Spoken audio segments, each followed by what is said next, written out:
البدع والأهواء، أهل البدع العقائدية وأهل البدع السياسية. نقول بيننا وبينكم السلف، بيننا وبينكم الكتب، كان فيقول البدع بيننا وبينكم. طيب، بسم الله الرحمن الرحيم. الحمد لله والصلاة والسلام على رسول الله وعلى آله وصحبه وسلم.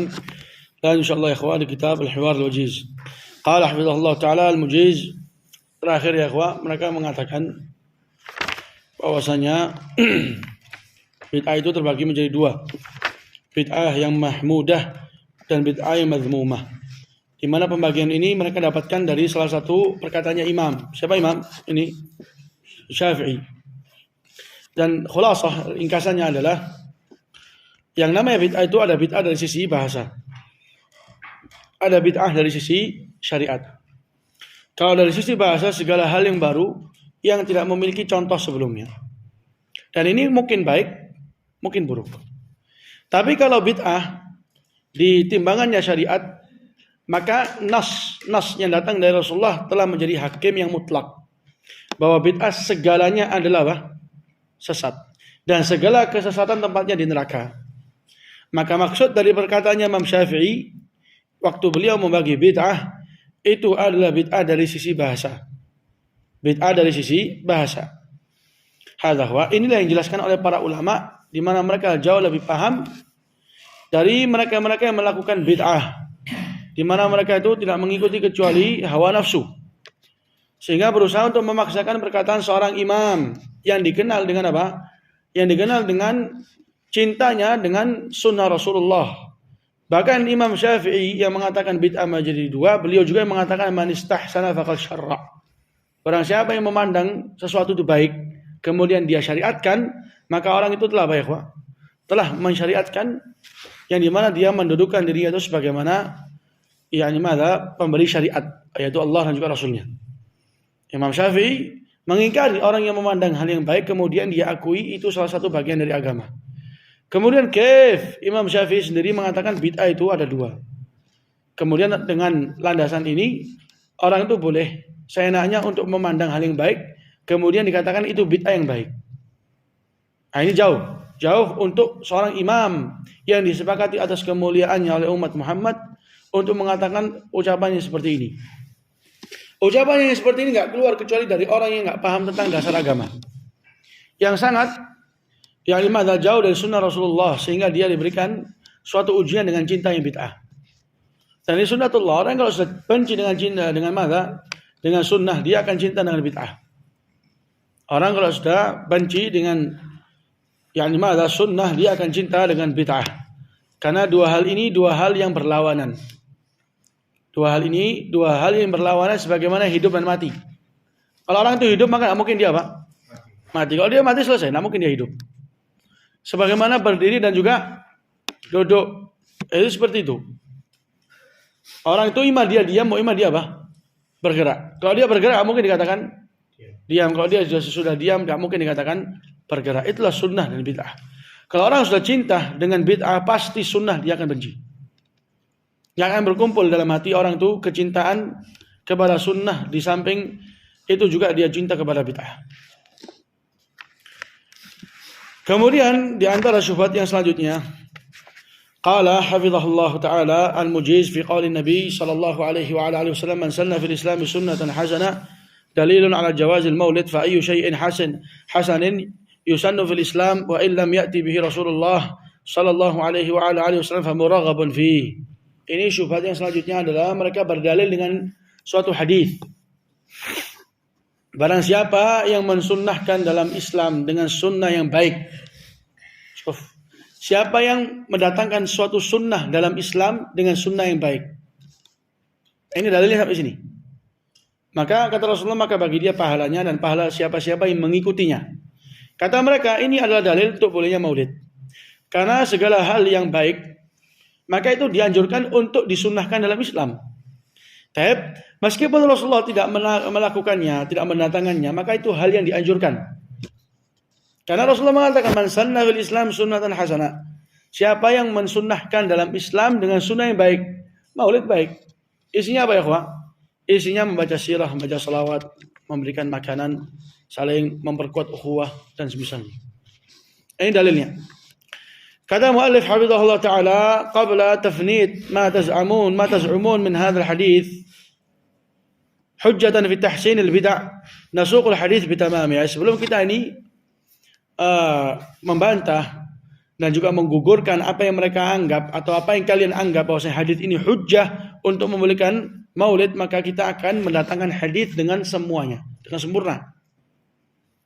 Mereka sekarang ini mendatangkan potongan hadis, kemudian dijadikan sebagai hujjah, tanpa dilihat bagaimana sebelumnya, bagaimana selepasnya, bagaimana konteks hadisnya itu, bagaimana teksnya dia itu, bagaimana membahas tentang apa. Maka muallif akan mendatangkan hadis secara full. Qala an Jarir bin Abdullah al-Bajali radhiyallahu taala an, salah satu sahabat yang paling tampan. Katanya Jarir, kata Rasulullah, la yarani illa ibtasam. Rasulullah enggak melihat kepadaku kecuali apa? Senyum. Dan dia kapan masuk Islam? Di tahun 9. Selepas turunnya surat Al-Maidah. Al-yauma akmaltu lakum dinakum atmamtu alaikum ni'mati. Islamnya mutakhir. Qala kunna 'inda Rasulillah sallallahu alaihi wa alihi wasallam fi sadri an-nahar. Kami dulu bersama Rasulullah di siang yang pertama, awal siang, di waktu duha, di awal siang. Qala faja'a qaumun mushtabin nimar. Datanglah suatu kaum yang mereka itu memakai baju dari wol. Awal aba mutaqallidis suyuf amatuhum min mudar. Mereka itu pakai baju demikian dan juga memiliki senjata, pedang. Keumuman mereka itu kebanyakan mereka datangnya dari kabilah Mudar. Bal kulluhum min Mudar. Bahkan semuanya, bukan kebanyakan, semuanya dari Mudar. Fata'ammar wajhu Rasulillah lamma ra'a bihi min al-faqar. Rasulullah itu wajahnya berubah menjadi merah karena melihat kemiskinan yang melanda kaum tersebut. Ini salah satu kecintaan seorang muslim kepada saudaranya. Bagaimana dia itu merasa tersakiti apa yang dirasakan oleh saudaranya. Karena mukmin lil mu'min kal bunyan. Sebagai kalbanan, seperti bangunan atau seperti jari jemari. Dan Rasulullah itu telah memisahkan seperti jasad yang satu. Kalau ada bagian yang sakit, maka bagian lain juga juga merasakan. Itulah mukmin. Kalau engkau melihat seorang muslim dilanda suatu musibah dan engkau diam saja, tidak engkau dapatkan dalam hatimu suatu kekecewaan atau kesedihan, maka dipertanyakan tentang keimanan. Qala fa dakhala thumma kharaja fa amara Bilalan fa'adzana wa aqam. Rasulullah masuk rumah, kemudian keluar. Thumma di sini berarti agak lama waktunya. Dan memerintahkan Bilal untuk azan dan kemudian qomat. Fa shalla thumma khatab. Kemudian Rasulullah salat, kemudian langsung ceramah. Di sini dalil bolehnya orang itu menegakkan suatu pelajaran selepas salat. Bahkan Rasulullah pernah menegakkan pelajaran di setiap salat selama 1 hari. Habis salat subuh, ceramah sampai zuhur. Habis zuhur, ceramah lagi sampai asar. Habis asar, ceramah lagi sampai maghrib. Habis maghrib, ceramah lagi sampai isya. Selesai. Ini pernah. Itu Rasulullah menceritakan tentang bagaimana keadaan dunia ini pertama kali. Ceritakan semua. Maka sahabat mengatakan, yahfazuhu man yahfazuhu aw kadza. Siapa yang menghafal maka dia yang menghafal. Siapa yang lupa hafidha minna man hafidh wa nasiya minna man nasi. Ada yang hafal di antara kita, ada yang lupa. Hadza. Jadi ini boleh. Ini boleh, jangan sampai dikatakan mana dalilnya pelajaran habis setiap salat, mana dalilnya. Karena kita diaman tuh setiap habis salawat itu ada pelajaran. Habis subuh, habis zuhur, habis asar, habis maghrib, habis isya. Semua ada pelajaran. Enggak ada berhentinya. Faqala ya ayyuhan nas taqu rabbakum alladhi khalaqakum min nafsin wahidah ila akhir al-ayah innallaha kana 'alaikum raqiba wal ayah allati fil hasyr ya ayyuhalladzina amanu taqullaha wal tanzur nafsum ma qaddamat lighad wattaqullaha. Jadi ini salah satu dalil orang itu boleh membaca 3 ayat yang barusan kita baca di Ahkamus Shiyam. Ayat yang ada di Ali Imran, An-Nisa dan juga Al-Ahzab. Dan juga boleh membaca ayat yang ada di Al-Hasyr. Ya ayyuhalladzina amanu taqullaha wal tanzur nafsum ma qaddamat lighad. Ini jarang juga kita amalkan. Insyaallah kita amalkan. Ini salah satu sunnah. Qala tasaddaqa rajulun bin dinarih min dirhamih min thawbih min sa'i burri min sa'i tamrih. Di sini Rasulullah waktu melihat keadaan kaum Mudar dalam keadaan sangat miskin. Rasulullah langsung bangkit ceramah mengenai tentang sedekah. Menganjurkan kepada para sahabat untuk giat sedekah. Dan ini salah satu apa? Salah satu bentuk syafaat. Dan ini juga salah satu bentuk kepedulian. Dan ini juga salah satu bentuk dakwah. Beginilah cara orang itu tatkala ingin memenuhi suatu kebutuhan dengan menyadarkan umat. Tapi dengan dia meminta-minta, membuka donasi sana sini, maka di samping itu menghinakan diri, di samping yang lain itu juga salah satu hal yang bukan datangnya dari agama. Berapa banyak orang itu memandang enteng agama Islam karena mereka tatkala menegakkan masjid dengan meminta-minta di tengah jalan. Rasulullah enggak seperti ini. Rasulullah waktu pertama datang ke Madinah, bagaimana dilakukan sama Rasulullah? Beli. Tanya kepada Bani Najjar, "Taminuni bihayatikum, piro sih rego ini?" Tanya berapa harganya? Berapa harganya kebun kalian ini? Mereka mengatakan kami enggak minta harganya kecuali dari Allah. Sedekah. Ya Rasulullah meminta, artinya apa? Membeli. Hadza huwa. Dan juga seperti ini lihat, Rasulullah ceramah. Siapa yang mau mana bersedekah? Siapa yang ini sedekah? Ini benar, caranya benar seperti ini. Inilah yang dinamakan dengan tariqah nabawiyah. Ini dinamakan dengan tariqah nabawiyah, sunnah nabawiyah seperti ini dakwanya. Kata Rasulullah, seorang laki-laki sedekah dari dinarnya, dari dirhamnya, dari bajunya, dari segenggam gandumnya atau dari kurmanya. Dan ini di sini ada salah satu faedah lughawiyah yang disebutkan oleh Ibnu Malik, bolehnya orang itu menjatuhkan waw di antara al-muta'atifain atau al-muta'atifat. Jadi antum kalau bahasa bilangnya apa? Ja'a rajulun, ja'a Ahmadu wa Yazidu wa Amru wa Muhammadun wa Ahmadu. Antum pakai waw. Boleh juga apa? Ja'a Ahmad, Yazid, Amr, Muhammad, Ahmad. Boleh. Dalilnya ini. Tasaddaq rajul min dinarih, min dirhamih, min thawbih, min sa'i burrih. Asalnya gimana? Tasaddaq rajul min dinarih wa min dirhamih wa min thawbih wa min sa'i burrih wa min sa'i tamrih. Waw yang dihilangkan boleh. Dan ini dalam bahasa Indonesia apa enggak ada? Ada enggak ada? Bahkan kalau ada, setiap di antara dua kata ada dan, itu dianggap salah satu apa? Kesalahan atau kekurangan dalam sastra. Jadi saya tuh ingin darimu tuh uang dan pakaian dan emas dan kata dan enggak. Pakaian, emas, kita nanti akhirnya baru kasih apa? Dan. Qala hatta qala walau bisyiqqi tamrah. Rasulullah tuh memberikan semangat untuk para sahabat sedekah meskipun dengan apa? Syiq tamrah, dengan setengah kurma. Syiq itu apa? Setengah, sebelah. Qala faja'a rajulun min al-ansar bisurrah kadat kaffuhu ta'jizu anha bal qad ajazat. Maka datanglah salah seorang dari kalangan Ansar dengan salah satu karung kadat kaffuhu ta'jizu anha. Sampai hampir-hampir dia punya telapaknya itu enggak mampu untuk mengangkat. Kata Jarir bal qad ajazat. Bahkan dia telah enggak mampu.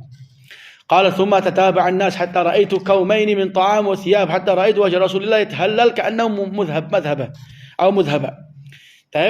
Waktu satu orang bangkit, kemudian langsung dia sedekah dengan sesuatu yang dia hampir gak mampu, bahkan gak mampu untuk mengangkut, maka mulailah manusia bangkit semua. Sampai kata Jalil, mulailah saya melihat dua tumpukan yang isinya apa? Pakaian dan juga makanan. Di situ saya melihat wajah Rasulullah itu halal, bersinar-sinar. Maka di situ Rasulullah mengatakan man sanna fil islami sunnatan hasanah falahu ajruha wa ajru man amila biha min ba'dih min ghairi an yanqus min ujurihim syai' wa man sanna fil islam sunnatan sayyi'ah fa kana 'alaihi wizruha wa wizru man amila biha min ba'dih min ghairi an yanqus min awzarihim syai'.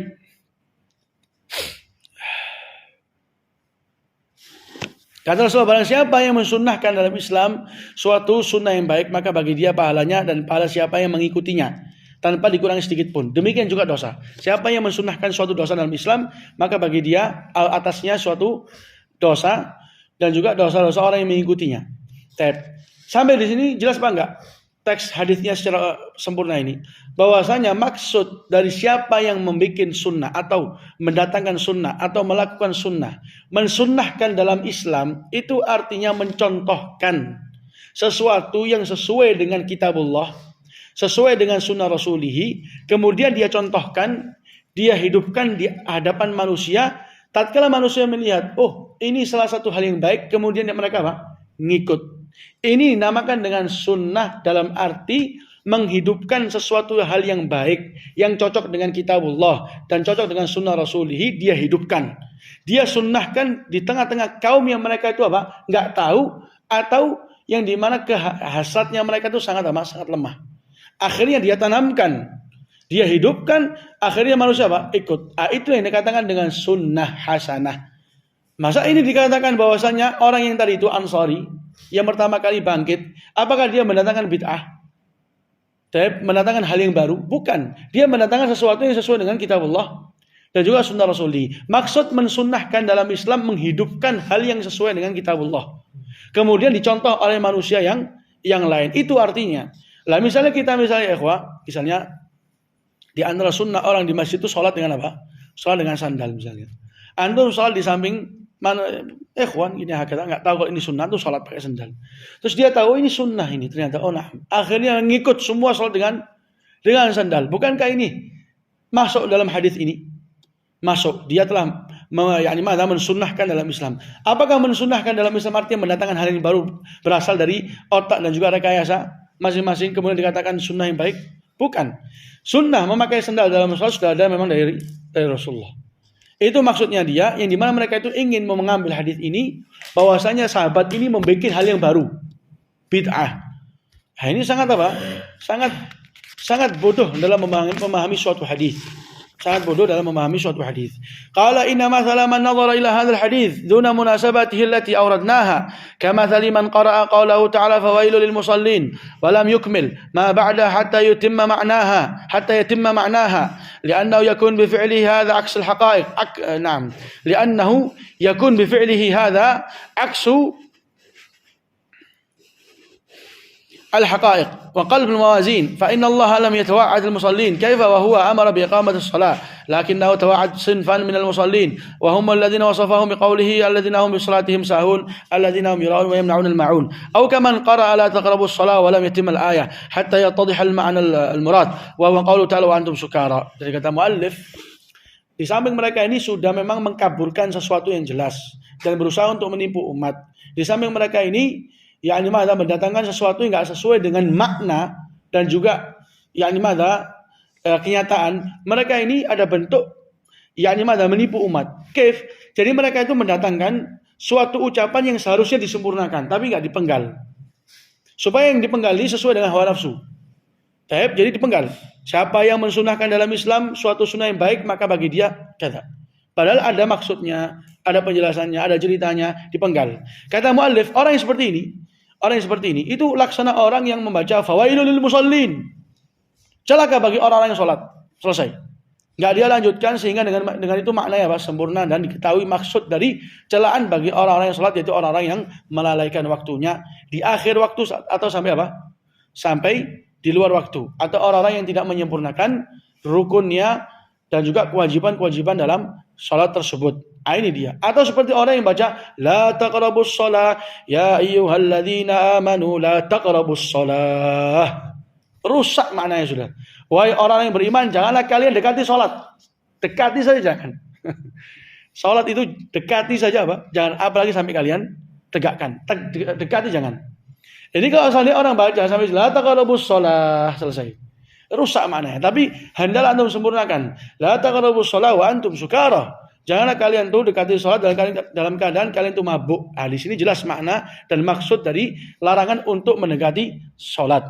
Jadi mereka ini waktu mendatangkan man sanna fil Islam, satu potongan ini aja seperti orang ini. Jangan kalian dekati sholat, selesai. Dan itulah kebiasaannya ahlul bidah. Jadi setiap ayat yang kiranya itu cocok dipotong, diambil. Atau hadis yang cocok diambil. Tanpa dilihat sebelum dan setelahnya. Berapa banyak suatu konteks itu ternyata bisa kita pahami dengan kita melihat sebelum atau setelah. Ini syubhat yang pertama atau syubhat yang kita ambil malam ini. Besoknya kita ambil yang selanjutnya insyaallah. Sampai kita selesai dari kitab ini. Kemudian kita kembali ke sirah nabawiyah. Dan itu akan menjadi pelajaran kita di 2 bulan ini. Sya'ban dan juga Ramadan. Bi'idznillah azza wa jalla. إلى هنا سبحانك اللهم Rabbana wa bihamdika asyhadu an la ilaha illa anta astaghfiruka wa atubu ilaik.